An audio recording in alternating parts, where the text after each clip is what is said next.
এই হলো deadline communications private limited. আপনারা দেখছেন এক্সপ্রেস নিউজ, খবর নেয় খবর দেয়।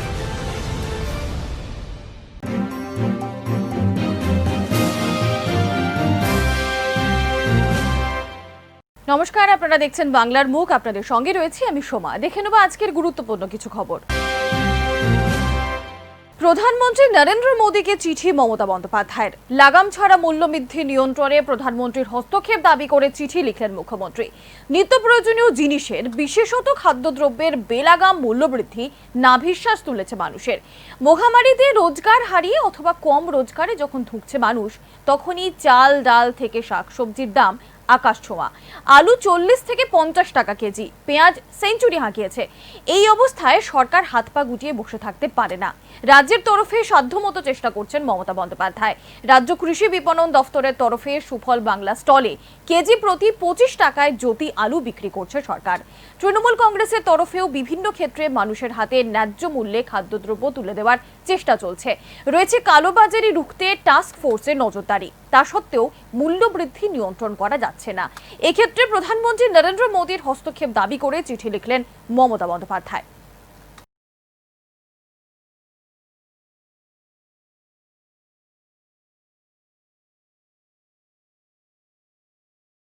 পশ্চিমবঙ্গ সফরে এসে কেন্দ্রীয় স্বরাষ্ট্রমন্ত্রী অমিত শাহ দাবি করেন, আসন্ন বিধানসভায় এরাজ্যে 200টি আসন পাবে বিজেপি। কেন্দ্রীয় স্বরাষ্ট্রমন্ত্রীর সেই দাবিকে ফুৎকারে উড়িয়ে দিয়ে রাজ্যের খাদ্যমন্ত্রীর কটাক্ষ, 21 বিধানসভায় বিজেপি 20টা আসন পাবে কিনা সন্দেহ। হাবড়া দেশবন্ধু পার্কে আয়োজিত এক কর্মী সভায় যোগ দিতে এসে এভাবেই অমিত শাহকে কটাক্ষ করলেন রাজ্যের খাদ্যমন্ত্রী তথা হাবড়া তৃণমূল বিধায়ক জ্যোতিপ্রিয় মল্লিক। দুর্গাপুজোর পর বিজয়ের শুভেচ্ছা জানাতে এই সভার আয়োজন করেছিল হাবড়া তৃণমূল কংগ্রেস। কমপক্ষে 30,000 লোকের সমাগম ঘটেছিল এই বিজয় সম্মেলনীতে। যদিও তাদের মধ্যে অনেকেই শেষ পর্যন্ত পার্কে ঢুকতে পারেননি। পাশাপাশি একই দিনে হাবড়ার ফুলতলা এলাকায় একটি অনুষ্ঠান গৃহে গ্রামীণ কর্মী সমর্থকদের নিয়েও একটি সভার আয়োজন করে তৃণমূল কংগ্রেস। 21শে মমতা বন্দ্যোপাধ্যায় সার্বিকভাবে বিপুল সংখ্যাগরিষ্ঠতা নিয়ে 2011-2016কে ছাড়িয়ে যাবে। আমি আপনাকে বলে যাচ্ছি, মমতা বন্দ্যোপাধ্যায় 230-এর ওপর সিট নিয়ে বাংলায় ক্ষমতায় আসবে। এই জেলায় আমি বলে গেলাম আপনাকে যে এই জেলায় আমাদের খুঁজে পাওয়া যাবে না। যে রাজনৈতিক দলগুলো মনে করছে যে তারা জিতবে, লোকসভায় এই জেলায় পেয়ে গেছে 2টো সিট, যারা পেয়ে গেছে মনে করছে, তারা জেনে দেখি এই জেলায় তাদের ভয়ঙ্কর অবস্থা খারাপ হবে। বললাম এই জেলায় 33-0 না হয়ে যায়। আমি বললাম 220টা ছেড়ে দিই, 2 আর 0টা ছেড়ে দিলে 0 হবে। সারা বাংলায় 20টা সিট পাবেন, 20টা সিট পাবে সারা বাংলায়। অত সস্তা নয়। এই বাংলা কার বাংলা জানেন? রবীন্দ্রনাথের বাংলা, নজরুলের বাংলা, রামমোহনের বাংলা, সুভাষচন্দ্রের বাংলা। যারা বাংলায় জন্মগ্রহণ করেছে, রেনেসাঁস। পৃথিবীতে এত মনীষী জন্মগ্রহণ করেনি যে বাংলায় জন্মগ্রহণ করেছে। একটি রাজনৈতিক দলের সর্বভারতীয় প্রাক্তন সভাপতি, অবশ্যই তিনি বর্তমানে ভারতের স্বরাষ্ট্রমন্ত্রী, তিনি এসেছিলেন 2 দিনের টুরিস্ট পর 2 দিন দেখতে এসেছিলেন মণিপুর। আমরা ঘুরতে যাই, তিনি ঘুরতে এসেছিলেন। এসে তিনি বলে গেলেন 200, উনি বলে গেলেন 200 সিট হবে। আর আমি বলে যাচ্ছি 202, 0, 2 আর 0টা কাটা যাবে, 0 হবে, 0 নিয়ে বাড়ি ফিরে যেতে হবে। বরাকরের পথের সাথী ভবনে পশ্চিম বর্ধমান জেলা তৃণমূল কংগ্রেস এবং পশ্চিম বর্ধমান জেলা যুব তৃণমূল কংগ্রেসের কুলটি ব্লক কমিটির পক্ষ থেকে বিজয়া মিলন উৎসবের আয়োজন।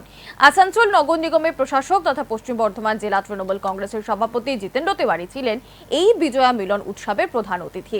কুলটি তৃণমূল বিধায়ক উজ্জ্বল চট্টোপাধ্যায়, যুব তৃণমূল কংগ্রেসের প্রদেশ সচিব ববিতা দাস, যুব তৃণমূল কংগ্রেসের কুলটি ব্লক সভাপতি বিমান আচার্য, সুভাষিস মুখোপাধ্যায়, যতীন গুপ্তা সহ অন্যান্য তৃণমূল নেতৃত্ব সদস্যরাও যোগ দেন এই বিজয়া মিলন উৎসবে।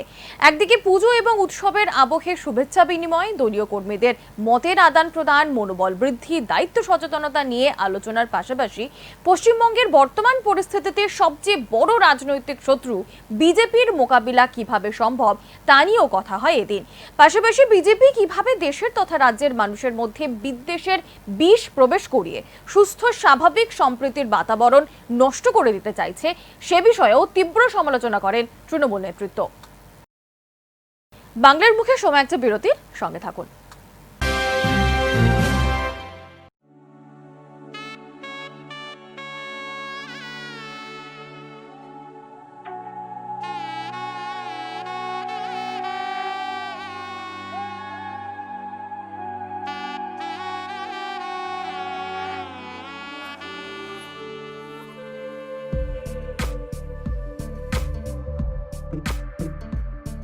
আরে ঘরে আহে, আরে মনের মানুষ আয় রে।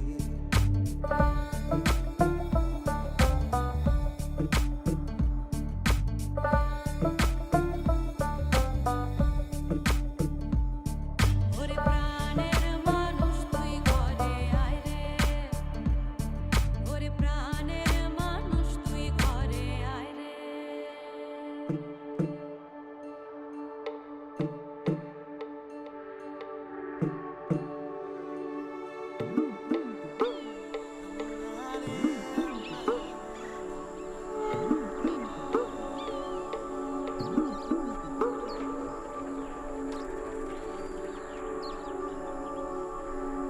আমি আকাশে পাতিয়া গান, শুনেছি শুনেছি তোমায় গান।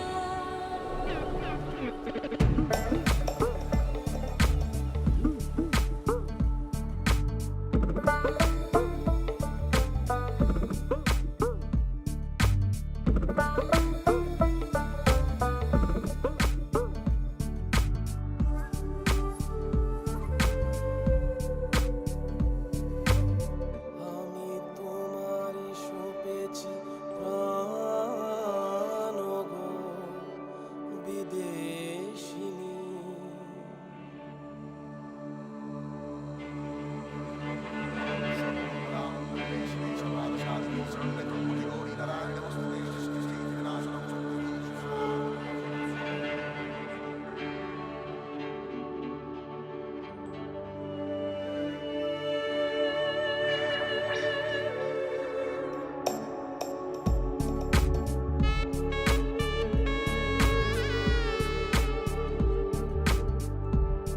আমিও দিদি তোমারই দানে,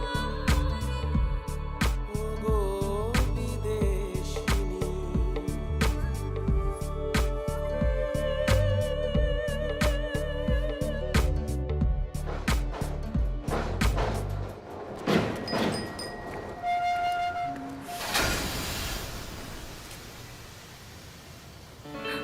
আমি চিনি গো চিনি তোমারে, ও গো বিদেশিনী।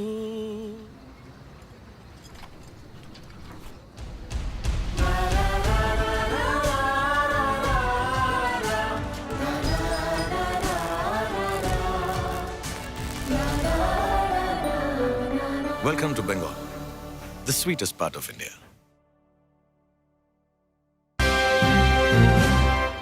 পূর্বস্থলী 1 নম্বর ব্লক তৃণমূল কংগ্রেসের উদ্যোগে বাইক মিছিল। পূর্ব বর্ধমান জেলার জাহাননগর কুমারানন্দ হাই স্কুল থেকে শুরু হয় বাইক মিছিল। পরে নসরতপুর অঞ্চলের ধোবা পর্যন্ত চলে এই বিশাল বাইক মিছিল। প্রায় 8 কিলোমিটার দীর্ঘ এই পথে বাইক মিছিলে যোগ দেন অসংখ্য তৃণমূল কর্মী। মিছিলের পুরোভাগে নেতৃত্ব দেন রাজ্যের মন্ত্রী তথা পূর্বস্থলী দক্ষিণের বিধায়ক স্বপন দেবনাথ। উপস্থিত ছিলেন ব্লক যুব তৃণমূল সভাপতি আলিম মল্লিক, ব্লক তৃণমূল যুব সহ সভাপতি বাসুদেব বিশ্বাস, পঞ্চায়েত সমিতির সভাপতি দিলীপ মল্লিক, ব্লক সভাপতি নবকুমার কর সহ স্থানীয় অঞ্চল তৃণমূল নেতৃত্ব।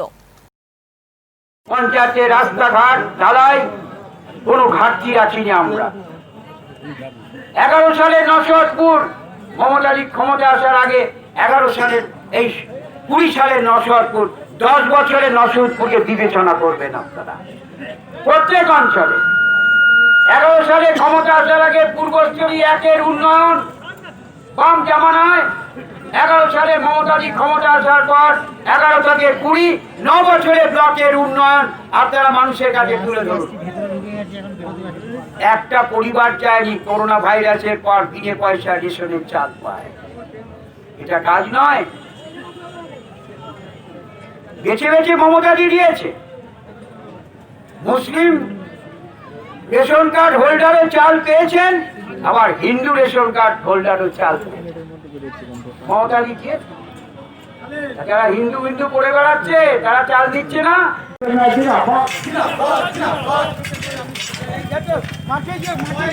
দেশের শাসন ক্ষমতা দখলের সঙ্গে সঙ্গে দেশের জনগণের শত্রুতে পরিণত হয়েছে বিজেপি। একের পর এক সিদ্ধান্ত নিয়েছে কেন্দ্রীয় সরকার, একের পর এক ক্ষতির সম্মুখীন হতে হয়েছে দেশবাসীকে। আজ দেশের অর্থনীতি সম্পূর্ণ বিপন্ন, অনাহারে অর্থাহারে দিন কাটছে দেশবাসীর, বেকারত্ব সর্বোচ্চ সীমা ছুঁয়েছে। অথচ আর্থিক সংস্কারের বদলে দেশের সম্পত্তি, রাষ্ট্রায়ত্ত সংস্থা বিলগ্নীকরণ করছে কেন্দ্রীয় সরকার। দেশের যুবদের জন্য কোনো নীতি নেই। কর্পোরেট সংস্থার স্বার্থে আনা হয়েছে কৃষি বিল, যা সম্পূর্ণ কৃষক বিরোধী। মহামারী নিয়ন্ত্রণেও কোনো কাজ করেনি বিজেপি সরকার। তারা শুধু ভোট কিনতে চেয়েছে, অন্য দলের বিধায়ক সাংসদ কিনতে চেয়েছে। সামগ্রিকভাবে বিজেপি সরকারের জনবিরোধী সিদ্ধান্ত, নীতি, অগ্নিমূল্য, দ্রব্যমূল্য বৃদ্ধির প্রতিবাদে পথে নেমে বিক্ষোভ তৃণমূল শুরু করেছে। দলনেত্রী মমতা বন্দ্যোপাধ্যায়ের নির্দেশে পালিত হচ্ছে তৃণমূল কংগ্রেসের বিক্ষোভ প্রতিবাদ কর্মসূচি। পশ্চিম বর্ধমান জেলার পাণ্ডবেশ্বর বিধানসভার অন্তর্গত দুর্গাপুর ফরিদপুর ব্লকে লাউদোহা ফুটবল ময়দানে আয়োজিত হল তৃণমূল কংগ্রেসের প্রতিবাদ র্যালি এবং সভা। মূল বক্তা হিসেবে উপস্থিত ছিলেন পাণ্ডবেশ্বরের বিধায়ক জিতেন্দ্র তিওয়ারি। সভা মঞ্চ থেকেই বিজেপিকে তীব্র আক্রমণ করেন তৃণমূল বিধায়ক।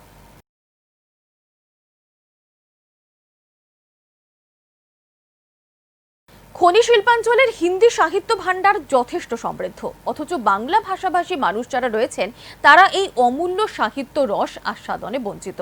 কারণ ভাষা।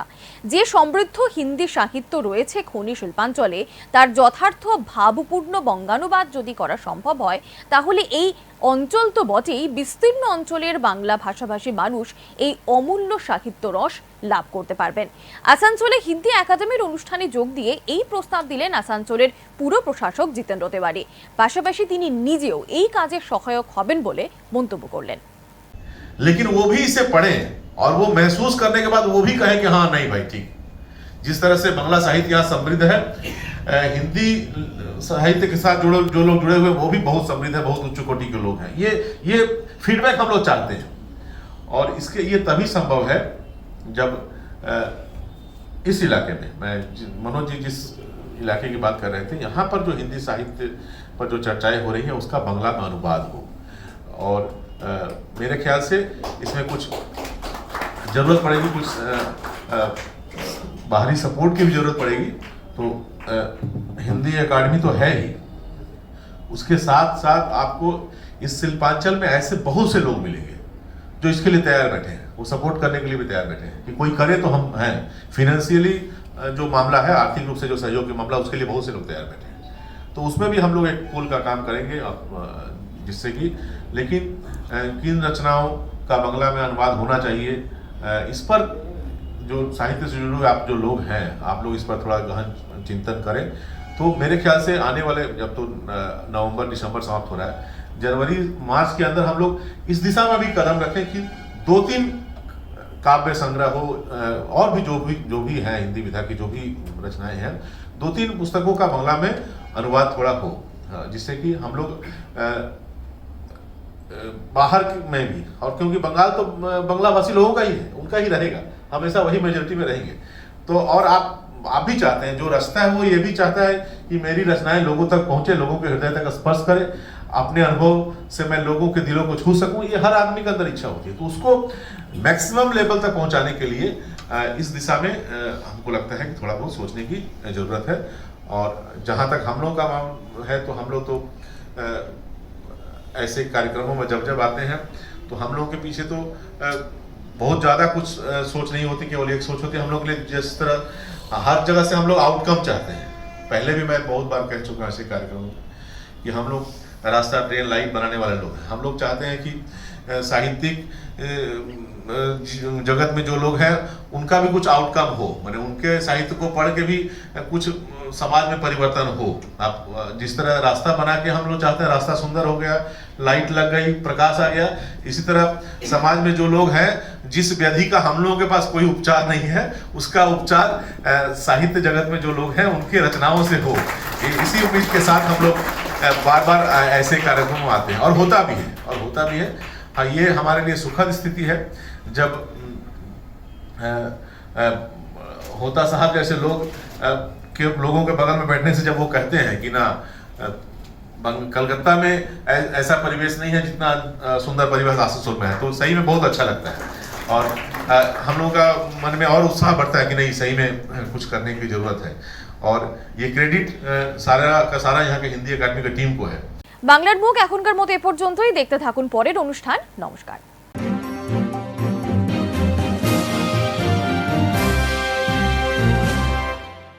এই হলো ডেডলাইন কমিউনিকেশনস প্রাইভেট লিমিটেড। আপনারা দেখছেন এক্সপ্রেস নিউজ, খবর নেয়, খবর দেয়।